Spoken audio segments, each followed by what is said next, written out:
Hello, welcome back to my YouTube channel. This is Engineer X.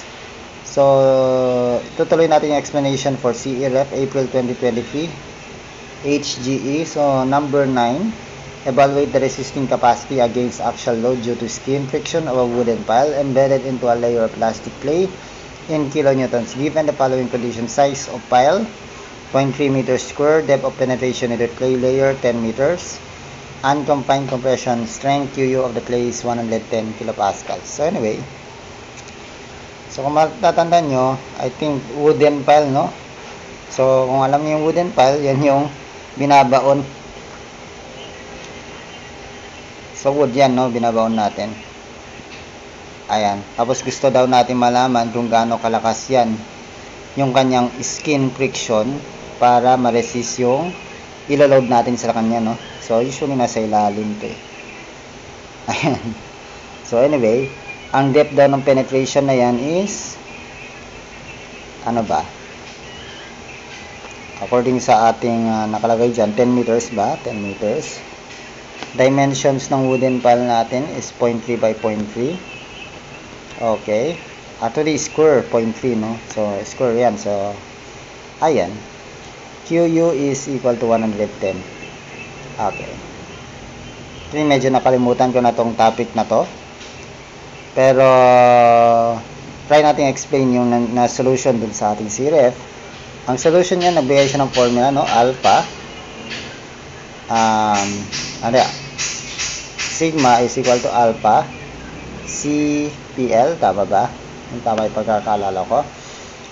So, yan yung kanyang solution. At ito yung hinahanap natin. So, sino ba si alpha dyan? So, alpha method to, no? Actually, tatlong method ang pagkakalam ko dito. Alpha, beta, at saka yung isa, no? Tinuro sa review centers anyway. Ang alpha daw, according to the solution, for a plastic clay. So, hindi ba ito binigay? So, anyway, 1.0, no? So, 1.0, yan daw, no? CC, cohesion yan, no? Cohesion strength. Okay. Huwag nyo gamitin kagad si 110 kasi hindi pa yan C. Si cohesion, si unconfined compression. I think C is unconfined CU, no? Unconfined cohesion. Unconfined cohesion na yan is kalahati ni unconfined compression strength. Sabi kasi 1/2 QU yun, no? Okay. Kailangan alalahanin nyo yan, no? Nagagamit din to sa, I think, retaining wall pa nagsasolve, no? Or lateral strength. Or lateral, ano nang topic yun? Lateral force due to soil. Anyway, 1/2 QU yan, no? Ginagamit din dun yun, no?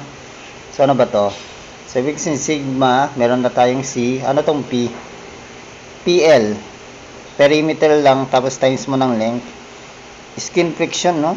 Yung hinahanap, skin friction. Bakit kaya PL yan? Hindi, ginawa niya lang yung surface area. In other words, no? Pag pinatayo niya yung pile na yan, ayan, no? Ginawa niya lang yung side. Anong area? Surface area ng side. Diba? Makes sense naman. Perimeter ng taas, times mo ng length. Oh, surface area. So, anyway, 10 by anong perimeter nito? 4.3 lang yun, diba? Tama ba? 0.3 plus 0.3 plus 0.3 plus 0.3. May problema ba tayo dyan? Wala naman, no? 1.2 ba to? I believe 1.2 to, no? 4 times 0.3. 1.2 nga, no? So, 1.2. So, kompleto na natin yung formula natin. Sigma, alpha is 1.0. CU is 1/2 ni QU. Ibig sabihin, kalahati ni 110, 55 yan, no? Ano pa? Perimeter, 1.2. Times mo ng length, 10 meters. Okay. Ito, surface area lang yan, ng sides. Skin friction nga, diba? Ano ba? Yung importante lang na panatandaan dito is yung kalahati. CC, kalahati ni unconfined compression strength, no? So, anyway, sigma. 55 times 1.2 times 10. 660, no? So, 660 according to our formula. So, yan yung sagot natin for number 9.